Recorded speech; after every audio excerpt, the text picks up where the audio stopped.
Asarfi competition classes के YouTube channel में हार्दिक अभिनंदन है दोस्तों।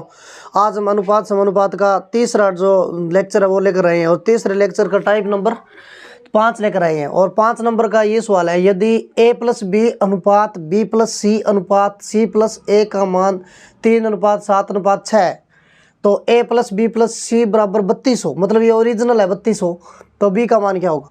तो इस प्रकार के सवालों में क्या करते हैं, जैसे हमें दिया है a+b और ये b+, इनको जोड़ लेते हैं b+c+c+a और इनको भी आगे जोड़ लेते हैं 3 + 7 + 6। अब इसमें देखो a कितने, a 2a है इसमें, और b भी देखो 2 है, 2b, और c भी कितने हैं, 2c है। ठीक है, a 2 है, b 2 है और c भी 2 है, और आगे इनका जोड़ कितना, 3 + 7 10 + 6 कितना हो गया, 16। अब ये अनुपाती योग है। अब देखो इनमें कॉमन आ रहा है 2। अब हम लिखेंगे a+b+c और बराबर 16। ये काटेंगे 2 × 2 2 8 16। तो a+b+c का जो नकली मान है वो कितना आ गया, 8। अब a+b+c का नकली मान 8 है और ओरिजिनल मान हमें दिया हुआ है कितना, 32। तो 8 का जो वैल्यू है वो कितना आ जाएगा, 32, और 1 का वैल्यू कितना आ जाएगा, 8 × 8 8 × 32। 1 का मान 4 है। अब 1 का मान 4 है तो हम यहाँ से अनुपात जो दिए उनकी वैल्यू निकाल सकते हैं। जैसे a+b का दिया हुआ है आपको, तो a+b का अनुपात कितना है, 3। a का मान 4 है तो 3 का मान कितना होगा, 3 × 12। a+b का ये मान 12 आ गया। और b+c का जो अनुपात दिया है वो 7 दिया हुआ है, और a का मान 4 है तो 7 का मान कितना हो जाएगा, 7 × 4 7 × 28। इसी तरीके से c+a का मान ज्ञात करना है तो ये वो भी ज्ञात कर लेंगे। c+a का अनुपात 6 दिया हुआ है, a का मान 4 है, 6 का मान कितना हो जाएगा, 6 × 4 कितना हो जाएगा, 24। अब देखो हमें चाहिए किसका, b का मान। अब b का मान चाहिए और a+b+c का जो योग है वो कितना है, 32। अगर मैं a+b+c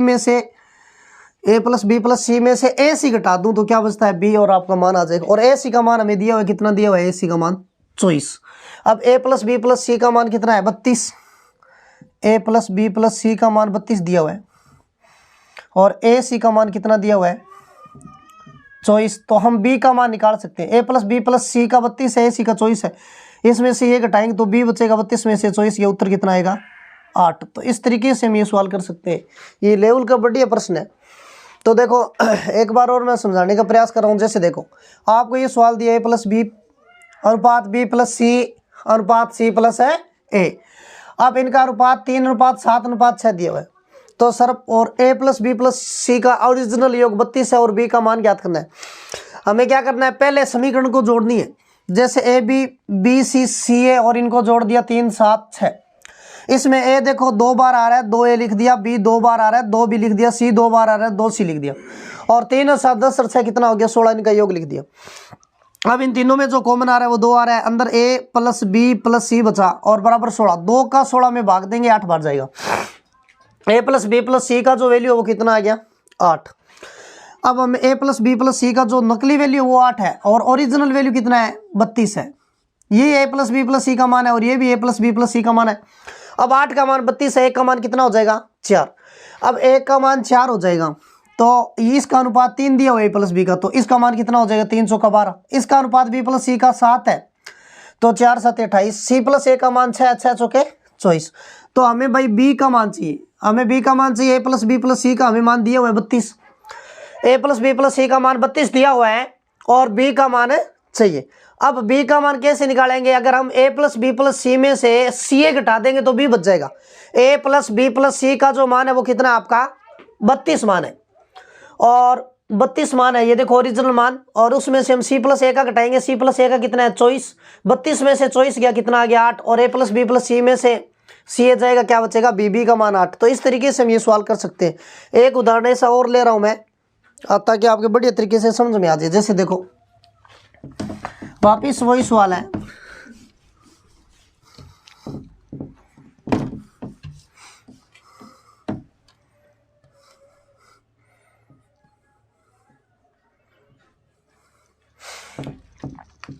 जैसे देखो यदि a+b b+c और c+a का अब की बार अनुपात जो ले रहे हैं वो ले रहे हैं 7:8:6। और a प्लस बी प्लस सी का ओरिजिनल जोड़ है वो है 14। तो हमें b का मान चाहिए, तो b का मान वैसे ही निकालेंगे। पहले क्या करना है, पहले इसको जोड़ना है। जोड़ेंगे तो हमें पता है भी 2a आ रहा है, 2b आ रहा है, 2c आ रहा है, तो डायरेक्ट हम करेंगे 2a प्लस बी प्लस सी डायरेक्ट कर देंगे, क्योंकि a 2 बार आ रहा है, b 2 बार आ रहा है, c 2 बार आ रहा है। ठीक है, अब इनका जो जोड़ आगे वो कितना हो जाएगा, 7 8 15 6 कितना हो गया 21। अब 21 2 के पहाड़े से विभाजित नहीं होता पूर्ण रूप से, तो a प्लस बी प्लस सी का जो वैल्यू है वो कितना आ जाएगा आपका 21/2। अब a प्लस बी प्लस सी का नकली मान 21/2 है, ओरिजिनल मान कितना है 14। तो हमें एक का मान निकाल सकते हैं, जैसे 21/2 बराबर कितना हो जाएगा 14, और एक का मान कितना होगा 14/2, 14 और 21 बटे में आ जाएगा और 2 ऊपर चला जाएगा। एक का मान आ जाएगा 7 या 21, 7 दूनी 14, तो एक का मान आएगा 4/3। अब एक का मान 4/3 आ गया, हमें b का चाहिए, डायरेक्ट करेंगे, अब दूसरे नहीं करेंगे, b का चाहिए। तो b का मान कैसे निकल सकता है वो देखेंगे। जैसे a प्लस बी प्लस सी में a c घटा देंगे तो क्या बचेगा, b बच जाएगा, तो a c का मान लेंगे। a c का मान अनुपात में कितना है 6, और एक का मान 4/3 है, तो c प्लस a का ओरिजिनल मान कितना हो जाएगा, एक का मान 4/3 है, हमें तो 6 चाहिए, 6 से गुणा कर दो, 3 एकम 3, 3 दूनी 6, और उत्तर आ जाएगा 4 दूनी 8। तो a plus C plus a का ओरिजिनल मान 8 है, और तीनों का जोड़ कितना है 14। a प्लस बी प्लस सी तीनों का मान 14 है, और हमने निकाल लिया है a प्लस सी का मान कितना है 8 है। अब a प्लस बी प्लस सी में से a सी घटाएंगे तो क्या बचेगा b, और b कितना हो जाएगा 14 में से 8 गया 6। तो इस तरीके से हम ये सवाल कर सकते हैं। तो आपका जो उत्तर आएगा वो कितना आएगा, b बटे में b बराबर 6।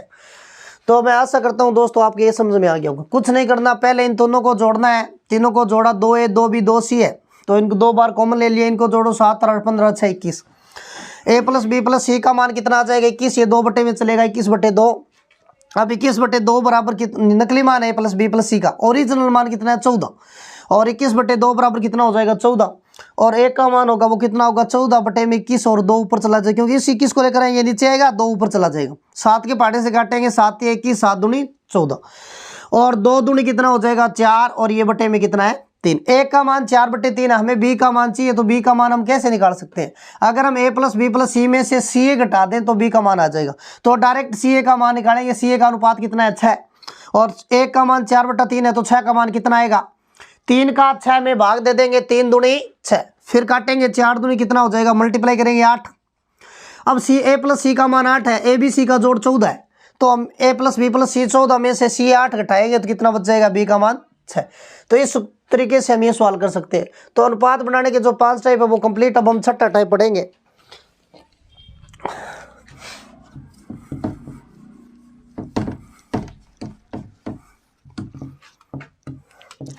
टाइप नंबर 6, ये बहुत ही आसान है, वर्गानुपात।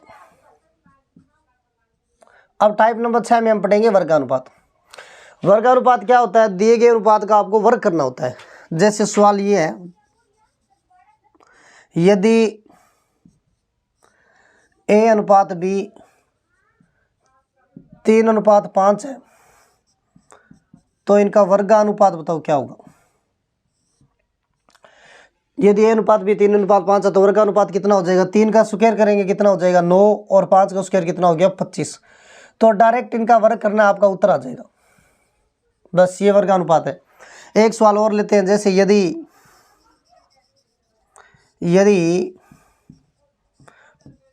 p अनुपात q 4:9 है तो वर्गानुपात क्या होगा। तो वर्गानुपात 4 का स्क्वायर 16 और 9 का 81, तो 16:81 आपका उत्तर आ जाएगा। यह आपका वर्गानुपात है। अब वर्गानुपात का दूसरा और होता है टाइप नंबर 6, वर्गानुपात का उल्टा वर्गमूलानुपात। टाइप नंबर 7 है, 7 सॉरी, वर्गमूलानुपात। अब वर्गानुपात का ये उल्टा है वर्गमूलानुपात। इसमें क्या करना है, दिए गए अनुपात का वर्गमूल ज्ञात करना। दिए गए अनुपात का वर्गमूल वर्गमूल करना, वर्गमूल अनुपात, दिए गए अनुपात का वर्गमूल करना। जैसे हमें दिया हुआ है सवाल ये है, जैसे 121 अनुपात 81 का वर्गमूलानुपात क्या होगा। 121 अनुपात 81 का वर्गमूलानुपात क्या होगा, ये हमें ज्ञात करना है वर्गमूलानुपात। अब हमें पता है अभी 121 किसका रूट होता है, तो 121 इन पे रूट चढ़ा देते हैं, 81 पे अंडर रूट। 121 किसका रूट है, 11 का, और 81 किसका है, 9 का। तो इनका वर्गमूलानुपात कितना हो जाएगा, 11 अनुपात 9। ऐसे कोई भी संख्या हम ले सकते हैं। दूसरा प्रश्न और, जैसे 476 अनुपात 279। अब इनका वर्गमूलानुपात बताना है आपको, ये क्वेश्चन है। 476 अनुपात 279, तो 476 किसका वर्ग होता है, इस पे रूट चढ़ाएंगे। 476 अनुपात 279, 476 होता है वो किसका होता है, 22 का, और 279 किसका होता है, 17 का। तो अनुपात आएगा 22 अनुपात 17। इस तरीके से हम ये सवाल कर सकते हैं। तो हमने वर्गानुपात पढ़ा, वर्गमूलानुपात पढ़ा। अब इसके जैसे एक टाइप और बचता है 7 नंबर। 7 नंबर जो टाइप है वो आपका घनानुपात और घनमूलानुपात। घनानुपात 7 नंबर टाइप में लिखेंगे घनानुपात। अब घनानुपात का सीधा सा फंडा है, देखो वर्ग में वर्ग करते हैं, घनानुपात में घन करते हैं। टाइप नंबर 8 सॉरी, घनानुपात में क्या करते हैं, जैसे क्वेश्चन ये 3 अनुपात 2 का घनानुपात बताओ, का घनानुपात, घनानुपात। अब ये हमें फाइंड आउट करना है, ज्ञात करना है। अब 3 का घन कितना होता है, 3 को 3 बार मल्टीप्लाई करना, 3 तिया 9, 9 तिया 27, और 2 का 2 दूनी 4, 4 दूनी 8, तो 27 अनुपात 8 इनका घनानुपात हो जाएगा। कोई भी संख्या हम ले सकते हैं, जैसे 11 अनुपात 13 ले सकते हैं। अब ये इनका घनानुपात बताना है, तो वापस वही करना है। 11 का क्यूब कितना होता है, 1331, और 13 का जो क्यूब होता है वो 2193, 22197। तो इनका जो होगा घनानुपात ये हो गया 2193। तो इस तरीके से हम ये सवाल कर सकते हैं। अब टाइप नंबर 9 भी पढ़ लेते हैं, इसके जैसा ही है। देखो घनानुपात में क्या करना है, घन निकालना है, इनका क्यूब करना है, सॉरी। अब क्यूब रूट निकालना है घनमूलानुपात में, घनमूलानुपात, घनमूलानुपात। अब घनमूलानुपात पढ़ेंगे 9 नंबर टाइप, और इसमें ये लिखेंगे दिए गए अनुपात का, दिए गए अनुपात का घनमूल करना, क्यूब रूट कर सकते हैं, घनमूल करना। जैसे आपको दे दिया सवाल, हाँ भी पहले घनानुपात पढ़ा, इसका घन करना है। अब घनमूलानुपात में दिए गए अनुपात का घनमूल ज्ञात करना है।